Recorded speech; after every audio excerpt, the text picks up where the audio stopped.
And we're live. Welcome to Music Matters with Jason Tramm. We're so delighted that you could join us for our unique podcast community where we explore the issues and challenges of the performing arts world as seen through the eyes of distinguished colleagues.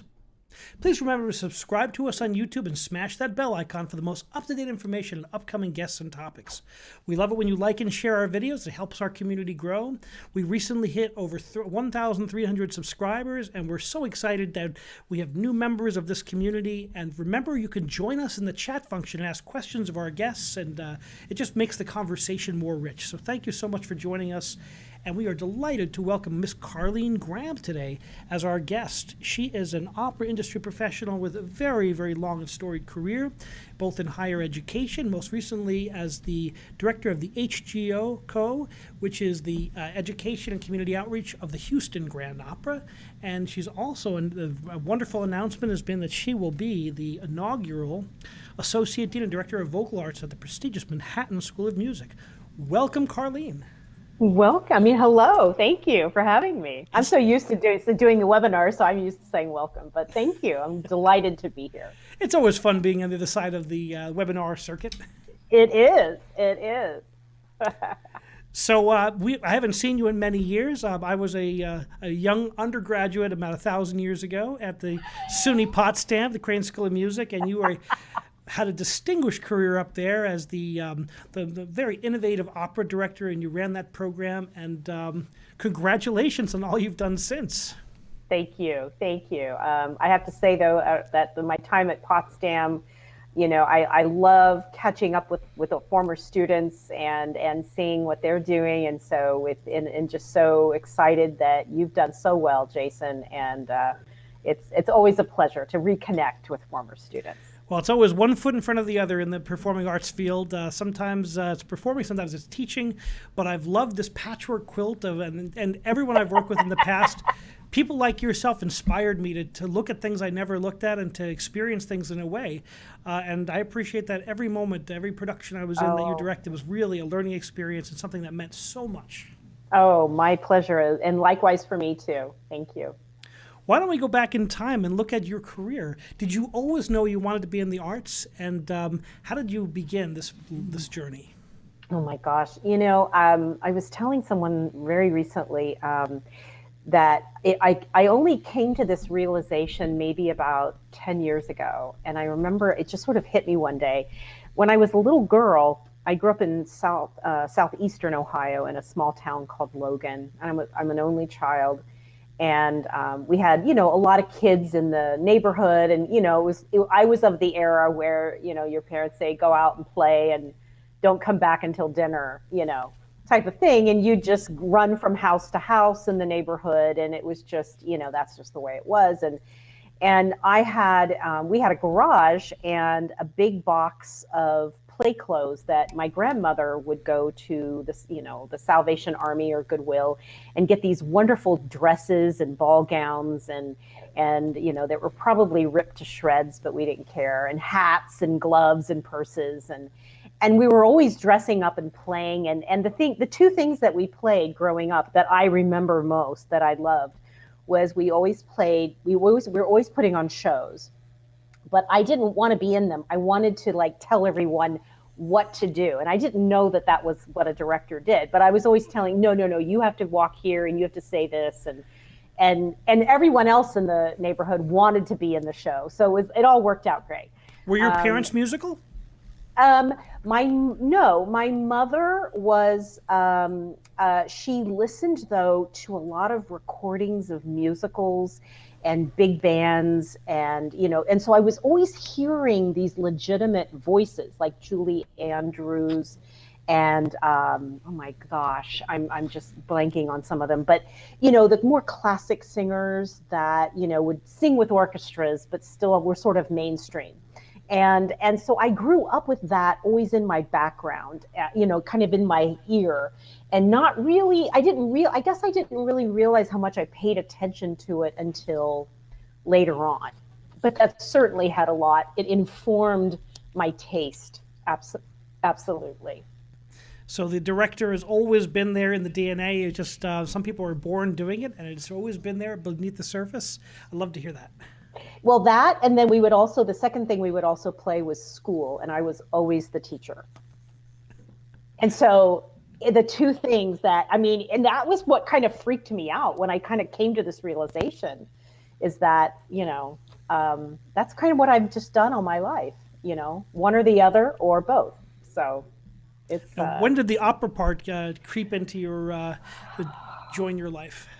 Well, when I did go to music, I went to Ohio University in Athens for my undergrad and was being a music education major.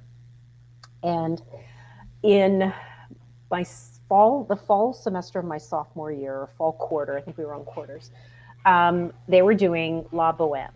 Never heard of it, didn't really care, blah, blah. They had done Carmen the year before. I didn't even go. Okay, that's like how obnoxious and stupid I was as a freshman in college. It was pretty awful.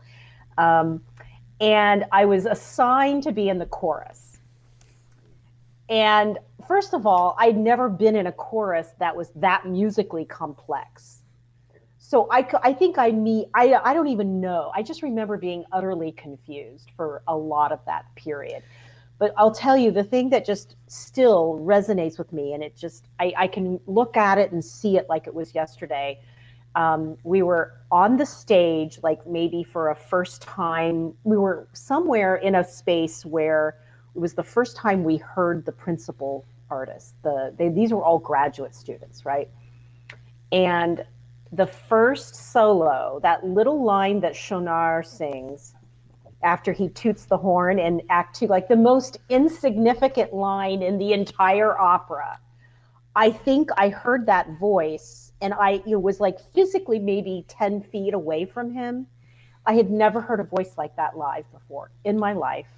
Because he was actually kind of a mature grad student. He wasn't like 22 or 23. He must have been 30 or something at that time. And I just must have stopped dead in my tracks. And I'm sure I acted like an idiot, but honestly, it was that, I remember that moment, and that was it for me. It's amazing when you experience that type of voice the first time. I remember I was conducting my first dramatic voice. I conducted Galousine, and I put the downbeat down, and he just stepped off the plane and just walked in the rehearsal. And it literally, I almost stopped conducting. I'm like, the voice just arrests you. It's so powerful. It's and it's like when you haven't heard it like that in that proximity. Everyone does have this kind of bizarre. Everyone has a very unique response to it, and that was, that was how profound and how instantaneous it was for me. It's interesting how in America, our first introduction to the world of stage drama is going to be musicals. It was the same for me. When I was in high school, I was singing the musicals. Oh, yeah. I wanted to be in every musical, and that's our first contact. Whenever I conduct in Europe, even the small towns in Eastern Europe, they all have opera houses and symphonies, and they're exposed at a much younger age. So I think it's harder for us to expose the next generation to opera, and you're doing such great work doing that at Houston, is exposing students to what opera can be. Well, and we also think too that opera, opera isn't that vastly different, right? It's telling a story through music, and it's really, if all you're doing is just like, there's different kinds of genres or styles of music, right? And opera tends to sing everything rather than have spoken dialogue. But some operas, a lot of opera, especially modern operas, have spoken dialogue, and so, the genres are very, so similar in many ways. And fluid these days, right? They're very fluid. Absolutely. And, so we try to really take the approach that it's, good storytelling. Everyone loves a good story, right? A really good story, and where we can kind of see ourselves or better understand humanity, or, understand the world. And the music kind of follow. I mean, the music is important, but it's always interesting to me, like who, how different people are attracted to this style. Oh, I don't like Rossini or bel canto, but I love Puccini. Or I love the big German rep, and can't stand the French, or and it's so when someone says, oh, I don't like opera, I'm like, you really, you haven't even It's like you've saying I don't heard like books, right? I don't like books. or I don't like sports. I don't like sports. What do you mean you don't like sports? Everyone likes something. You may not like it all, but that's how I view it too. So I think that it's, so we really try hard to to tell. We do a lot of commissioning, so we tell stories that are relevant to people, and that people have a connection with. So important to make it personal, to make it part of their lives. You don't start with. I would not start with Wagnerian melodrama to the uninitiated. I think it takes time to understand that, but to take people where they are, that's so important to building that next generation that the art form needs. And when people see and hear their stories on the stage, it justifies, especially when you're in a city like Houston, which is the most diverse city in the United States. When we tell stories that are, especially of underrepresented narrative, undertold narratives, we're helping. We hope to amplify those stories because we all have the same wants and needs, and we all find that we have similar desires and goals and dreams, and I think that that's a wonderful way that we can help amplify that for our community. It's wonderful, and thank you so much for doing that, for bringing that to so many people's lives. So you heard the first voice in La Boheme. I just conducted La Boheme. That was the last opera I conducted before the pandemic shut everything down, and I know that line very well. So from that, how did that change your life and this new trajectory of what was possible for you? Well, I did grow up in a very, very modest household, and where education and getting ahead was just not a priority. And so I knew that college was my chance to make something of myself. And so, and I was so ill prepared for college. That was the hard part. So my freshman year, I did very poorly, like really bad.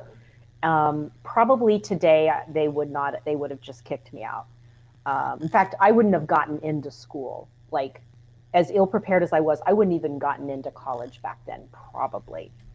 But I also had some wonderful people there when I arrived who really believed in me and supported me, and I also chose friends who were very focused and deliberate about, good students. I mean, I hung out with the geeks. Part of that was just because I wanted something better for myself, and so I was deliberate about that. And so maybe my first year was kind of a mess and all the partying and stuff, but after that it was like a straight shot. And I think a lot was to do with that particular rehearsal and performance, and knowing that I knew that it would take me someplace that I would not otherwise be able to go. And so that was the lure for me, I think, at the time. Thank you for sharing that. What a great story, and that anyone that to get together and to find yourself and to find what you're passionate about, it takes time. Not everyone gets there at the same time. I've taught students who are going to get there no matter what, and I've taught students who, once you focus them, they're like rockets and they just take off. And I love to watch their trajectory, and it just amazes me. And but it takes that person to find them and to find what they're passionate about. It's really a great story. Yeah, thank you. And no, and it really is. I mean, it's I remember my mother and I got probably the biggest argument we ever got into was about me going to college, and she was afraid for me, like she was just terrified, and I was like, well, I don't care, I'm going, and I mean, half of it was just kind of naivete, and I remember before she died, at some point we had this conversation. I was home visiting, and she said, I just don't understand, where you get this desire to go. I mean, she was very proud of me, but she didn't understand, but she certainly really enjoyed and was very proud of the things that I was able to do. And so, so it was fascinating. I just said, I just knew I didn't want to live here forever. I knew I needed to see the world, and music has allowed me to do that. So let's talk about that next chapter. So when did you direct your first show? Well, if you want to know where I directed my first opera, it was at Potsdam, because I didn't have hardly any experience. Oh my God. Wonderful.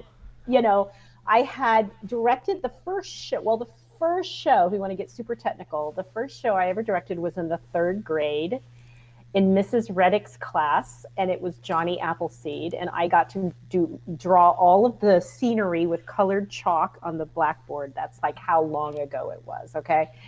And so, but really, when I got my first teaching job, I actually taught in my hometown in Logan, Ohio, for 3 years, and I assisted with the high school musical, and then I directed. I think in my 2nd or 3rd year, I can't remember it all, kind of a blur. And so those were the first shows that I ever directed, and they basically said, "Oh, and by the way, you have to direct this show." And we're not going to pay you anything extra. And I was like, I have never done this. And they're like, well, you've been in shows. Well, how hard could it be? As said the principal, who was a football coach, right? And so and so I did, and I just sort of figured it out and raised the money and did it. And and it was kind of a success. And I think we did The Boyfriend was the show that I directed and picked, and it was great fun, and I still know some of those kids that were in that show. That's so cool. That was a long time ago. And then, and so then after that, I went on, as I like to say, ran screaming to grad school. So I went to and I got in, I auditioned at Cincinnati, Cleveland, and New England Conservatory. And I got in all 3, and I went to the place that was as far away from home as I could get. So nothing in Ohio. I wanted out of Ohio, and went to NEC, and was eventually part of John Moriarty's program. And, it was all about, you really, that was a rigorous program at the time. And it taught me how to articulate my ideas that I had in my head. So he would make us stage our own audition arias. And I loved doing that. For me, I was like, oh, this is so much fun. And my friends hated it. So they would, sometimes I would actually stage some of my friends' arias. And at one point, I remember in class, he turned to me and he said, "Did you direct that?" And I just... You had a signature even back then. I guess so. And I just giggled. He's like, "That's not the purpose of this," and I just, but I love doing it. And then Jim Robinson, who's at Opera Theater St. Louis, and he directs everywhere. He was starting off. He was like John's assistant at the time. And he let me stage direct that god-awful little duet from Der Freischütz, the soprano duet. Ugh! But I did it, the little bang tap, and that was the first scene I ever directed. And, I learned a lot. I don't remember a lot about it. And then I got towards the end of grad school, and I knew that I didn't want this traveling career. I needed more stability in my life, and I had a boatload of student loans that I had to pay and all that. So I ended up getting this 1-year job, 1-year replacement job at SUNY Potsdam, and because someone was on sabbatical. And so I did that, and it was one of these things where I just stepped in, and Stephanie Blythe is one of your students, and, it was just this wild little, figuring things out. And the first show we did was The Secret Marriage. I did a scenes program in the fall, and it was all American works, and they hadn't done anything like that in quite a while. And then in the spring, we did The Secret Marriage, and it was, it was pretty wild. And that was really kind of the first show I ever directed. Incredible. And know. whenever you're given that opportunity, and you're one of these people that's naturally gifted in that field and dynamic and ambitious, you can do amazing things. There's an incredible raw talent at Potsdam, and Oh you directed and gosh. you pointed, and you can do great things. So much talent there, and it was kind of funny, and I didn't realize I had like all these pictures in my head that I needed to get out, and that was it was became a real artistic you know thing for me, and I hadn't even ever thought of it, you know. So yeah, so I kind of singing kind of became very unimportant, but honestly, the training that I had as a singer, it has been paramount to the directing work that I do, because I understand what singers have to think about when they're on the stage, and I understand what they have to do with their bodies in order to make those kinds of sounds, and that, and they have to keep an eyeball in the pit. You can't be meandering all over the place. They've got to have connection. All Directors of who don't those. understand singers it's really a challenge, because It as the is. conductor, I think they're always coming to me and saying, "Ah, maestro," we're always talking this. Yeah, some directors really don't have much of a singing background, and it shows sometimes. And Oh, it's it the does. And singers so much appreciate that. well, and it's just, and then also just being able to sort of teach stagecraft as I direct. And I get into arguments about this with some of my colleagues. They're like, well, you can't teach stagecraft. I have, out of necessity, always had to teach stagecraft as I direct, because we didn't have the luxury of having, other kinds of stagecraft classes and all of those other things. And I just didn't, I wanted students to learn. It was always about students coming away from a performance having better skills than when they went in. As one of those students, boy, I needed that. I didn't know. I did. You don't get that type of. I didn't get that type of education in high school. Sure. Learning downstage right, and how to be a professional and how to be a good colleague. Those are things that you have to learn. They're actually, you learn them by being on the stage, and having someone teach that to you really makes a big difference. Well, and I think too, I mean, everyone sort of says that I was a bit of a nightmare, but I did it really because I wanted to give to students what I had not received, myself. And I really wanted students to come out of there with a really solid understanding and foundation, so that they could make good choices about, moving forward and moving on, and in whatever they did, because a lot of this really is all about communication and how you communicate your ideas with other people. And I, to me, that was just part of it. Wow. Now you came there as a 1 year leave replacement. You stayed for a few more years than that. Like Describe what that process was 24 like. years. I know, that was the longest It's a year whole of my career life. there. That's I know. amazing. I know. I know. People are like, "Oh, you're going to retire?" Oh no, not ready for that yet. You just loved the Potsdam winters. You couldn't get enough. Oh my God, those were just horrifying, and it was really hard. And everyone kept saying, "You're going to get used to it. You're going to get used to it," and I never got used to it. I directed a few area all states up there, and it was November and it was snowing. I'm like, I can't take this. And I'm from the Northeast. No, it was really, I mean, again, there was so many wonderful things about that job and that campus, and the students especially.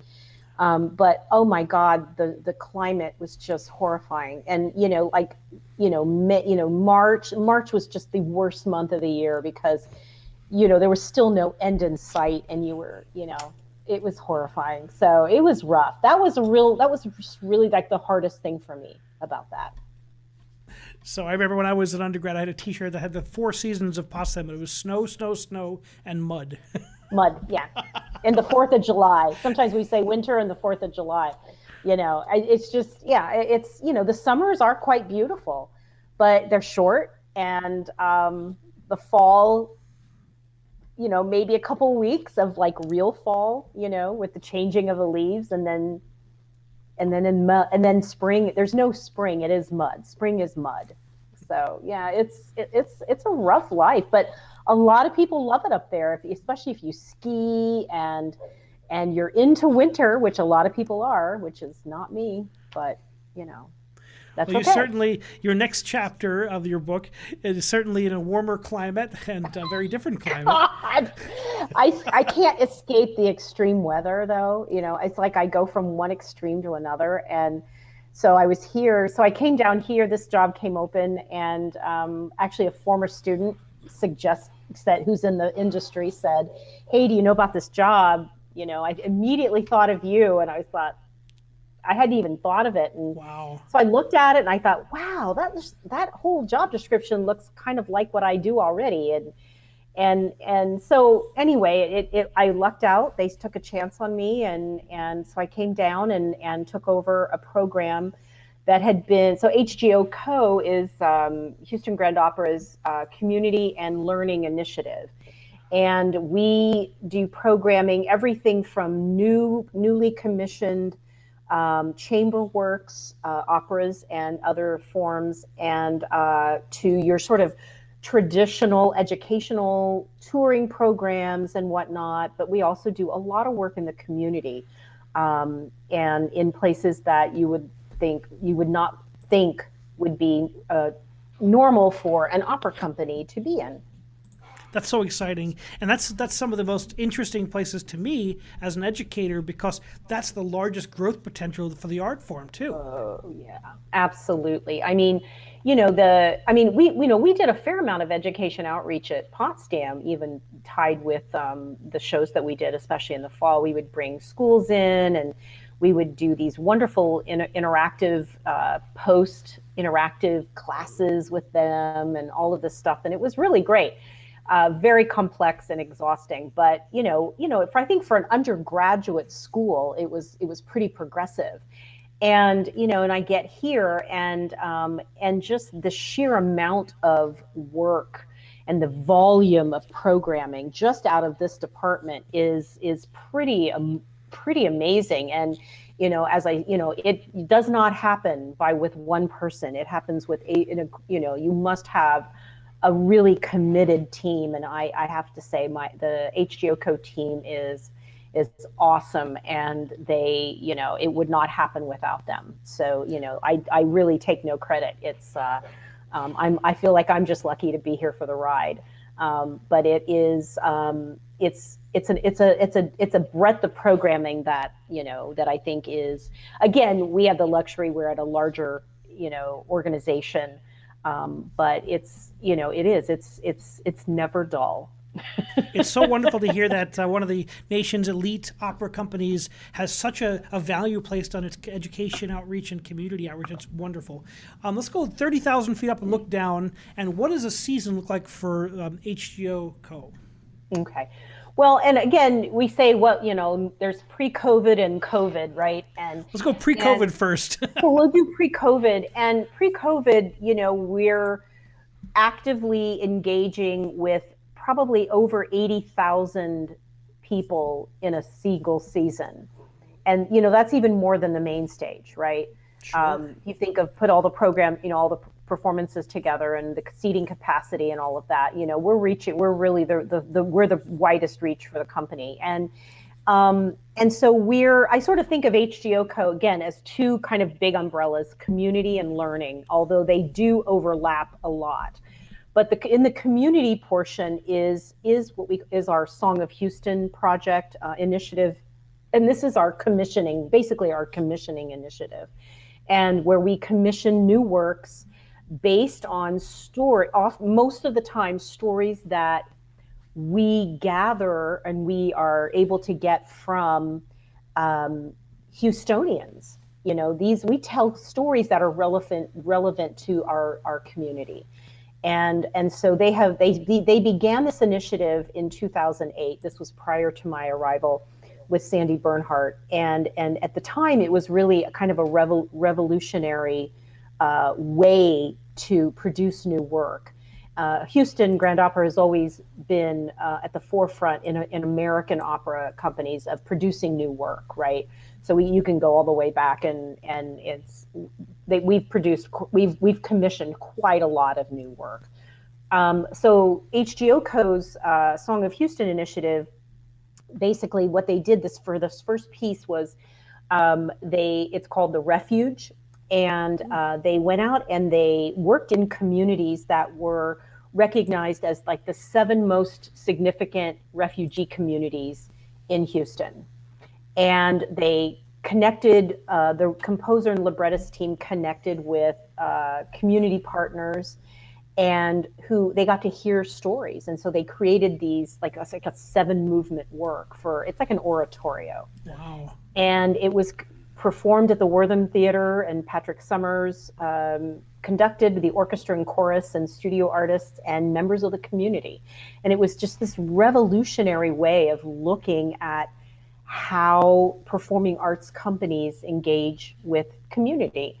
And then there were tons of little programs that kind of popped out after that, you know. But it really was, it set the standard. So like now a new work, when we see all these new works coming, you know, from all companies around the country, you know, a lot of them are telling real stories, right? And they're going out and they're doing this model of going out and getting to know people and letting people tell them their stories. And that's what's so exciting. So what a beautiful project, and what a, you know, conceptually to bring stories that resonate with a particular community.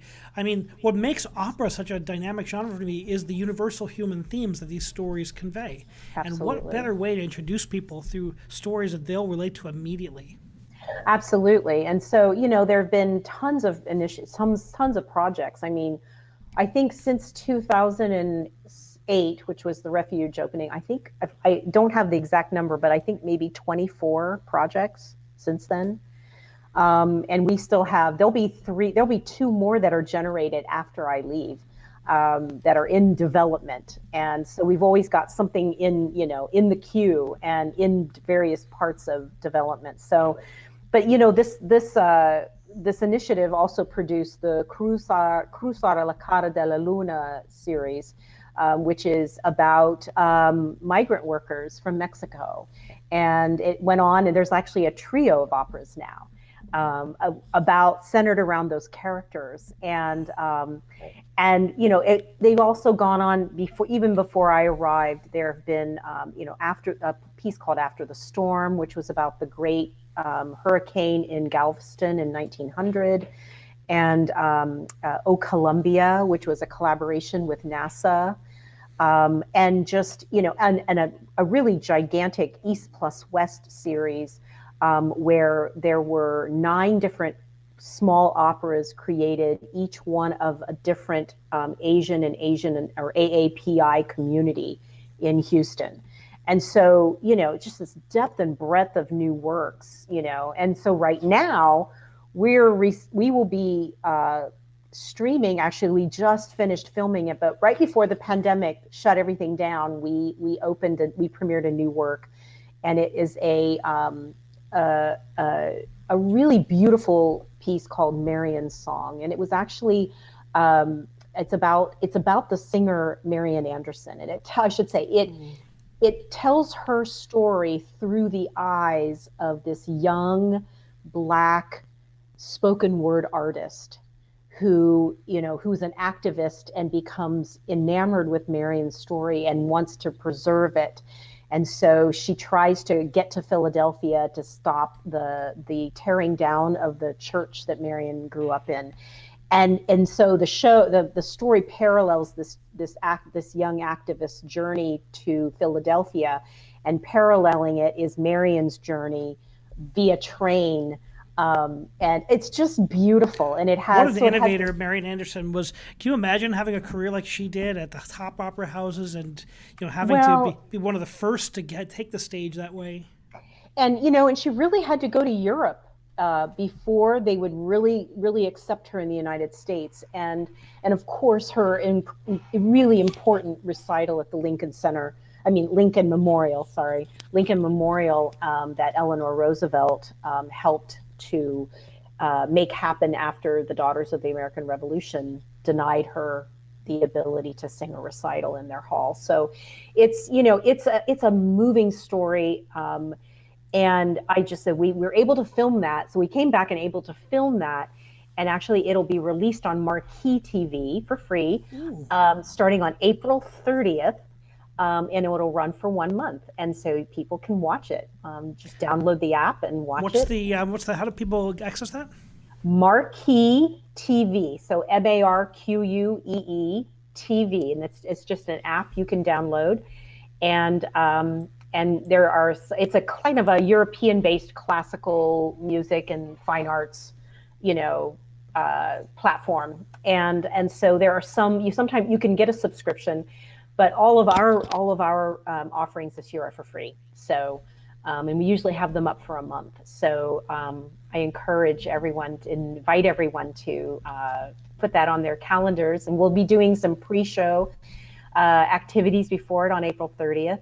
I believe it starts at 7:30 with a pre-show at 7. And so, join us on YouTube, and then join us, then flip over to Marquee TV. So we're excited to be able to tell that story to a wider audience, because she was just an inspired person, and to see it with fresh eyes through this young character, who's, all of the students, we did it as a student matinee for one of the performances, and the students totally got it, loved it, and bought in, and that was part of our goal with this, was how can we tell this in a fresh way. So what's it like taking what you learned to stage opera, like staging it, traditional way, audience in front of you, orchestra pit, and how did you learn to translate that to video, which is add all that technology and all those challenges, and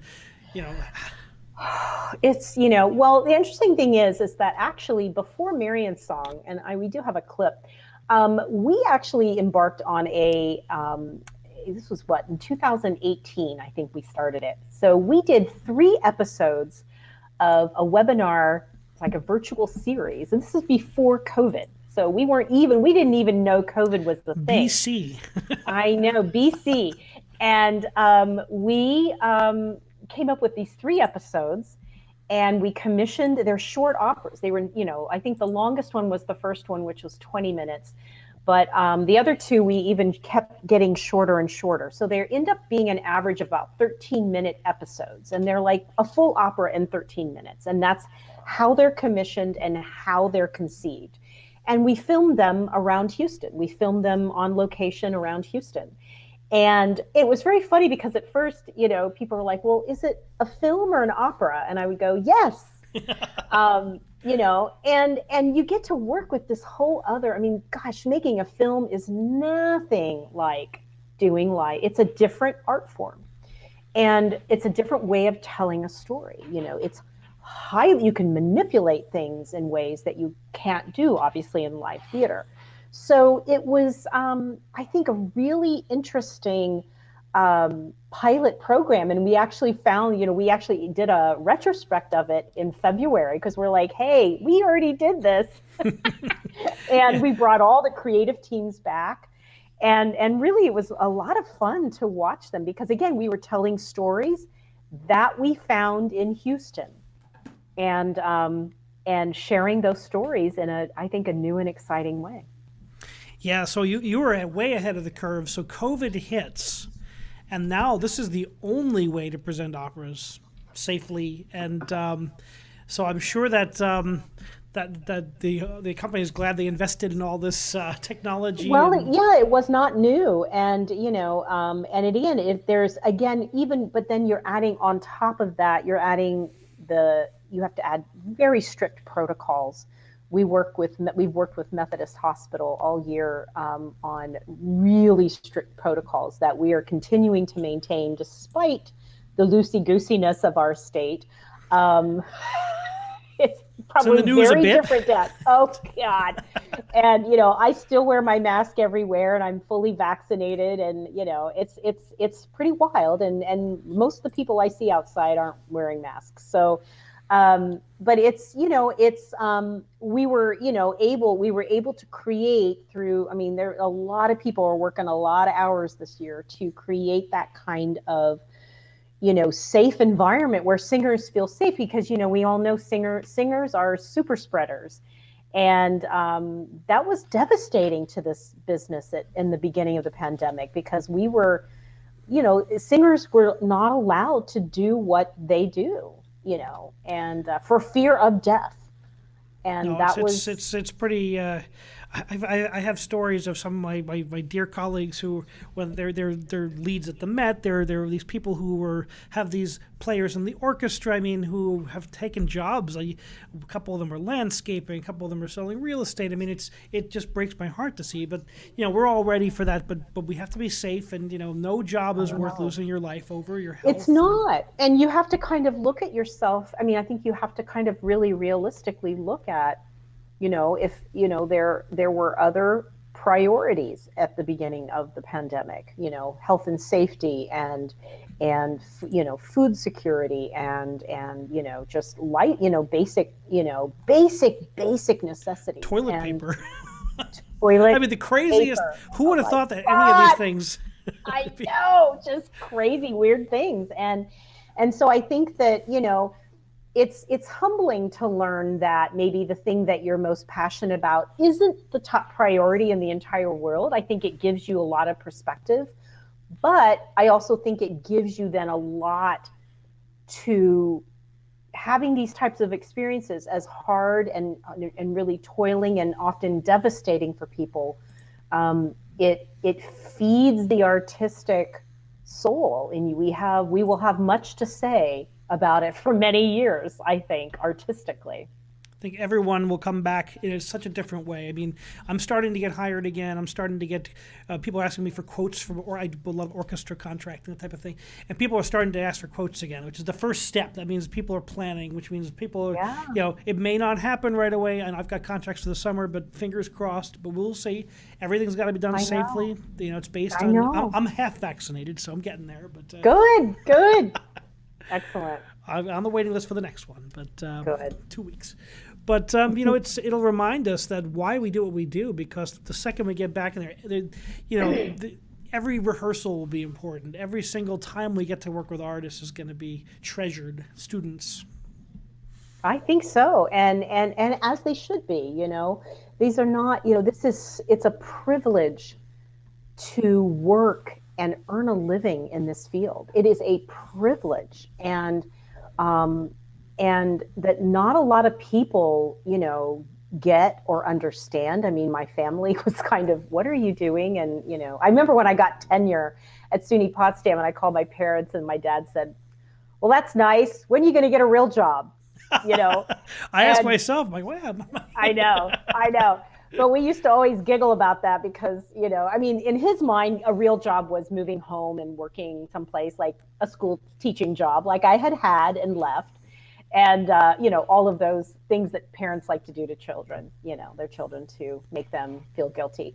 So, I'm sure you don't do any of that. So, no, my kids have been, it's so funny. My kids like, I don't want to go into music. The first three are like, nope, I see what you do, Dad. You work like crazy. I never stop working, And now they work with me. They're all involved. My daughter did the logo for the show. My son does all the tech production. My younger son, he plays the drums.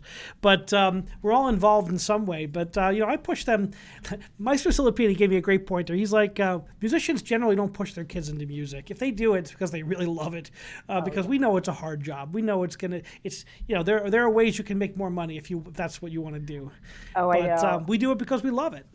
Absolutely. And, and I think it's a definitely, it enriches your children's lives because they get that at an early age. And perhaps it gives them more, again, they see the realities of the job through their parents, And so they do have to really want to do it if they pursue it, I think. So. You have to work hard. That's one thing. You'll never stop working hard. That's and you, like you said, you work. What is your work schedule these days? After I say there's BC during COVID, DC. Yeah. Well, yeah, the after COVID, during COVID, DC is again the Zooming fatigue is real. Screen burn, we call it. Yeah. Oh my God. And I think sometimes I hit a wall, and actually this afternoon I was really hitting a wall because I actually am taking tomorrow off, and I was like, no, I have this one more interview. I have to go do Thank you so much, by the way. I know you're busy. Oh my gosh, no, I was delighted. And I was like, I have to lay down before I do it because I don't want to come across as like complete, comatose, person here. So, because, and then when I start having conversations, I kind of wake up again. Right. But I was just in a series of meetings today, and I was and literally where a friend texted me during the meeting and said, "Are you okay?" And That's a good friend. I know.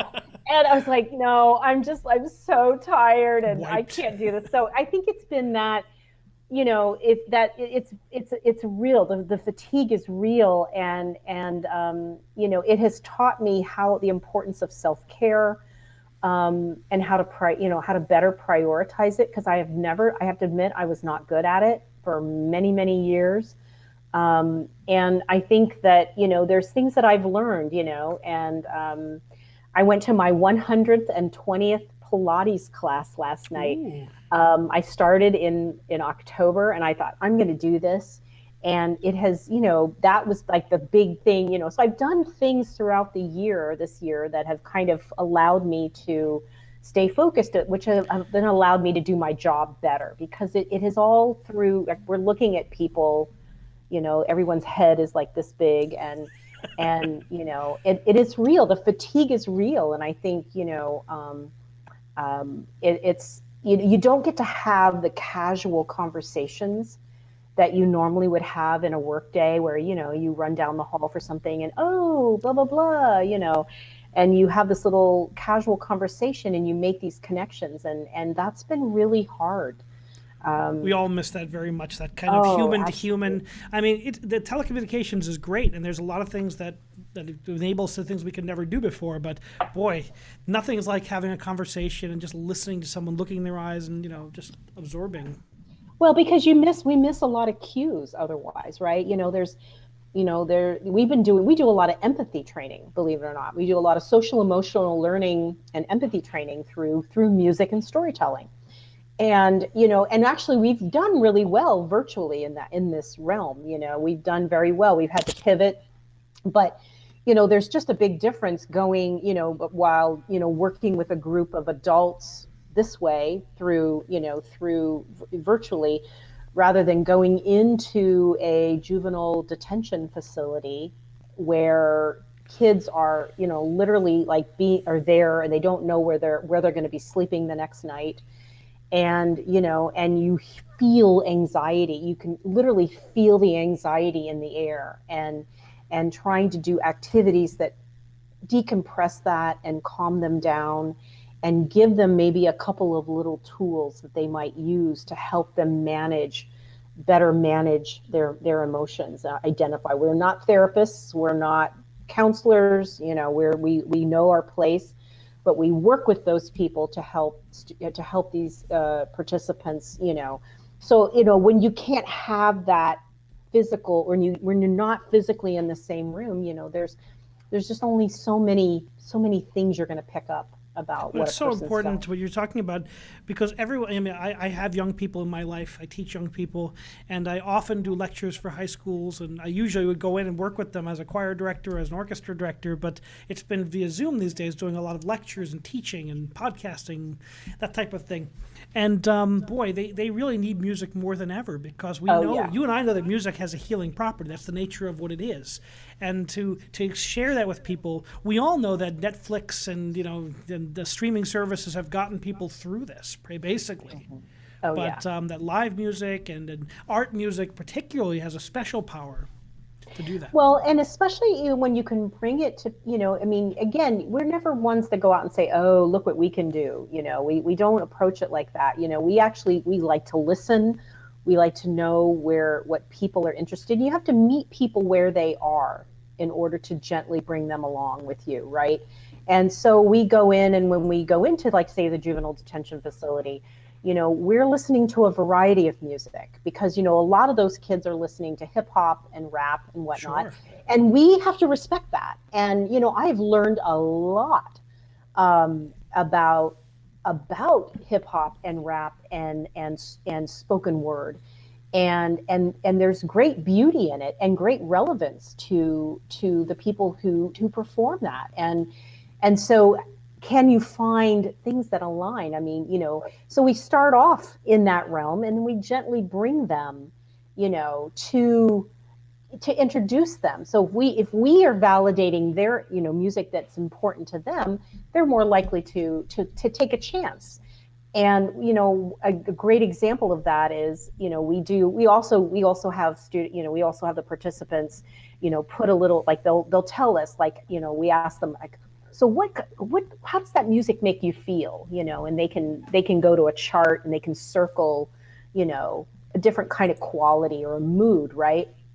And so the one thing we always play is the Chopin etude, the very famous one. Yeah, da da da da da, and because it doesn't have words, and it has sort of a calming or nostalgic effect, and we often get those words with that.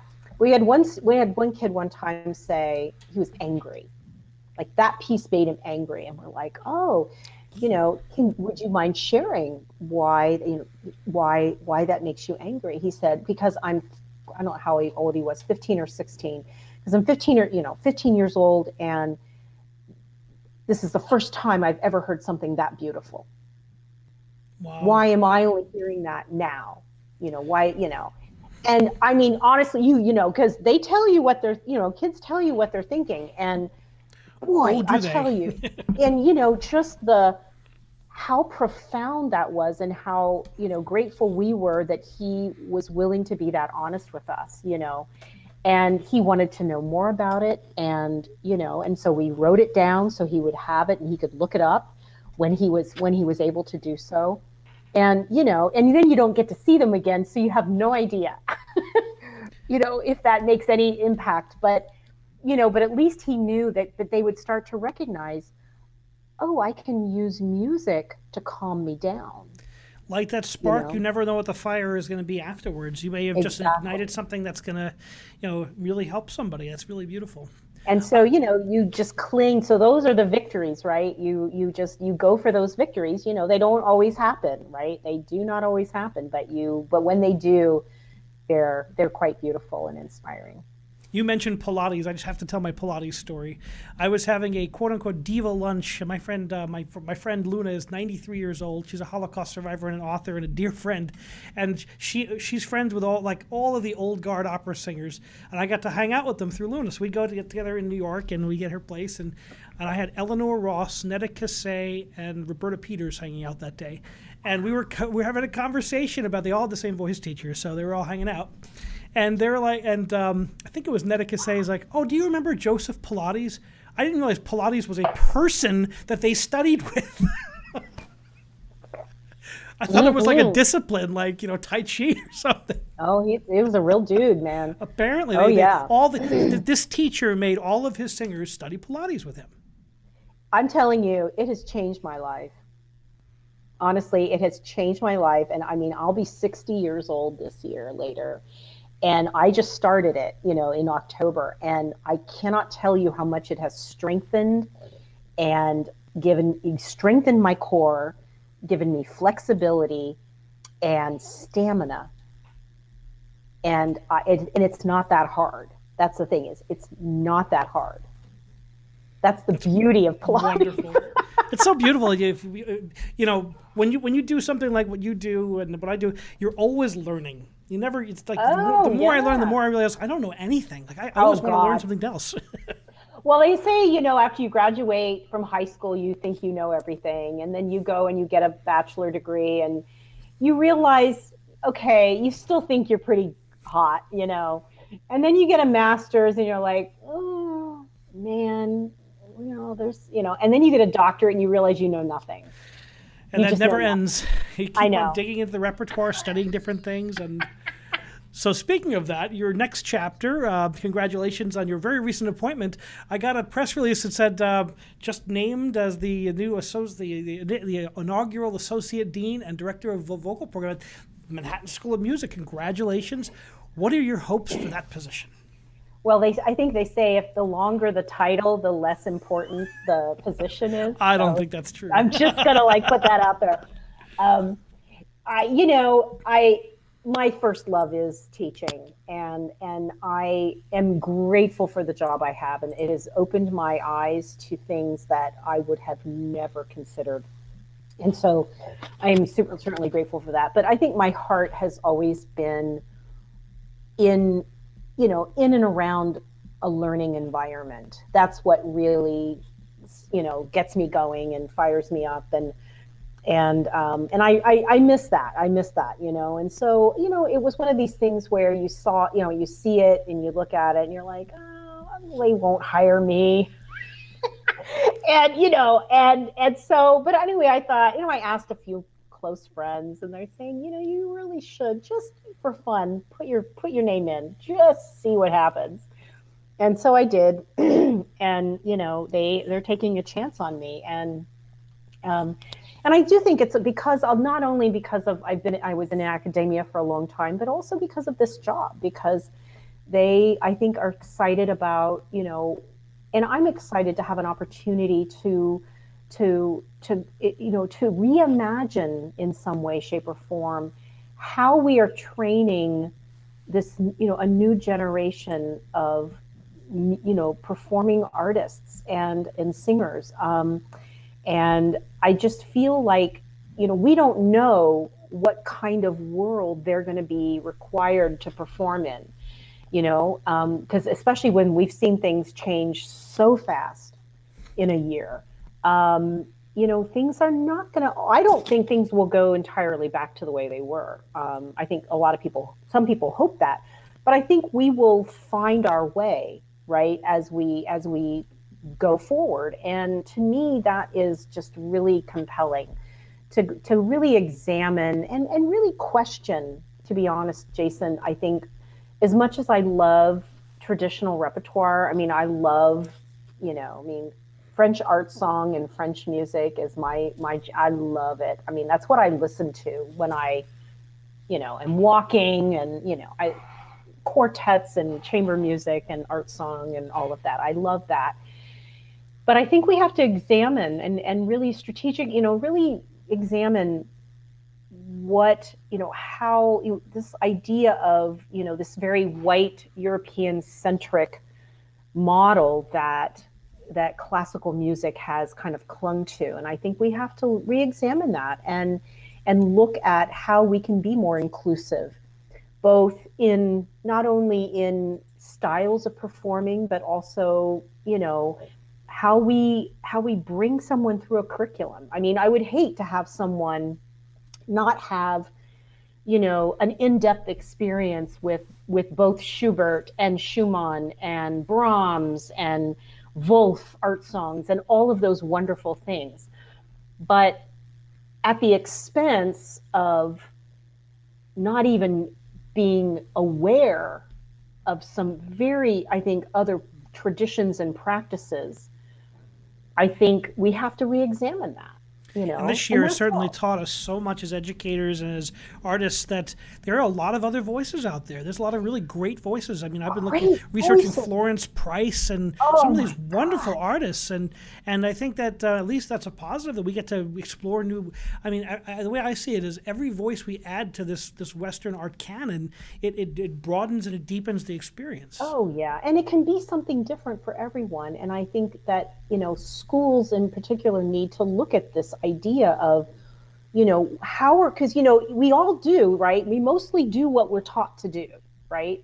And so I think we have to be extremely mindful of how we teach the next generation of performers and artists, because they're going to that's what they're going to be, and sometimes you'll get these outliers that, break the rules and we love them and all that, but a lot of people do what they're taught. And I think we have to really re-examine that, again, not to eliminate, but certainly disrupt and re-examine and reimagine, I think. And so I'm excited to kind of get into an environment where I can do that.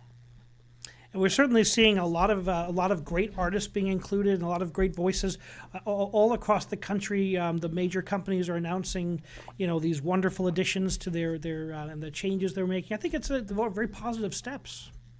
I do too. And, again, it's really all about telling a story, expressing an idea that others can share in, And, again, there'll be things that people don't like. We've all been to that show where we're like, oh my gosh, I can't spend another minute of my life in this Did that show, plot have right? to be on the moon or? Yeah, exactly. Yeah, really, did you really read the libretto? And granted, we could talk a whole series about libretti, and kind of the problematic nature of a lot of libretti, and those are things that have to be reexamined. But you see some really interesting work out there, that's happening in terms of reimagining the classics.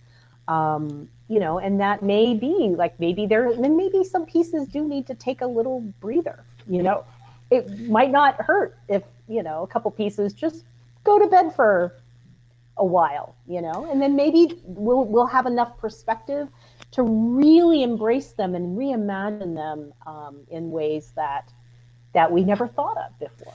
Some of the plots don't age well. I've conducted Così certainly a few times, and I'm like, Lord. does this really make sense right now? No, and I just did it a few years ago, and I'm sitting there, oh no. It's really Love hard. the opera. Love the ensemble. Well, it's really hard, and it's really hard, especially, for young people who are acutely aware and sensitive, as as everyone should be, to how people are treated. Like, why do all the women have to die, or why do they all have to be tortured, or have some sort of illness, or really? I mean, we know that that's a product of those time periods, but we don't do a very good job of contextualizing them for modern audiences, right? And that's where the problem is. I mean, it's, people go to museums all the time and look at things that were made, thousands and hundreds of years ago. And museums do a great job of contextualizing the artwork, right? And opera oftentimes has not done that. It's like, oh, we're just going to go because we're going to do this because everyone loves it, and everyone does it. So, well, that's why we're going to do it. And we don't think about who are we harming, or who are we turning away in order to do those works now. And maybe it's a question of how we educate and how we frame them, right? The I education think process so. behind it. Yeah, certainly. And certainly balancing it with, balancing it by lifting up and, giving opportunities to composers and creative teams who have been marginalized before, and I think that's a way, when you balance and give opportunity, then you can give perspective and context to some of the historical pieces. Very sage advice, and I look forward to seeing how that gets implemented, because opera, has the now we know that things are changing rapidly because we've had to change. All of society's had to change, so this is probably a good time to start making changes, bringing new ideas, and to watch, what people conceive as, the worst thing we can be is a museum piece, because a museum piece can become obsolete. If we view opera as purely a chance to recreate these old, it has to change. It has to be relevant, or it will be extinct. Exactly. And, and we've seen, there's just so many wonderful examples out there across the industry, of companies that are just, they're doing performances in parking garages, and people can drive through and listen to like really impressive singers sing Wagner in parking garages. We're doing, in May here, we're doing an outdoor stadium sing-along performance of, it's called My Favorite Things, the music from The Sound of Music. And it's outdoors in the University of Houston stadium. So, you can find ways to be creative and think, like, because people want an experience now. It's not just enough to go and sit, right, and kind of be prim and proper and whatnot. People want to interact. They want to be engaged. They want to have big experience. And so I think it's going to be fun to see what companies do. Well, we know that you're going to be at the vanguard of that, and I'm so happy that we could connect again after all these years. Oh, Jason, it's such a pleasure. Such a pleasure. Well, when you come to New York, it would be great to catch up. Continued success in all you do. And thank you for joining us on Music Matters. Oh, my pleasure. Thank you. Best of luck to you. Thank you for joining us on Music Matters with Jason Tramm. Please remember to like and subscribe our videos. We love it. Thank you so much. Tomorrow we have a show at 7 o'clock Eastern Standard Time with coloratura soprano Chelsea Rose Freelander. So be sure to check us out then. And remember, keep music alive.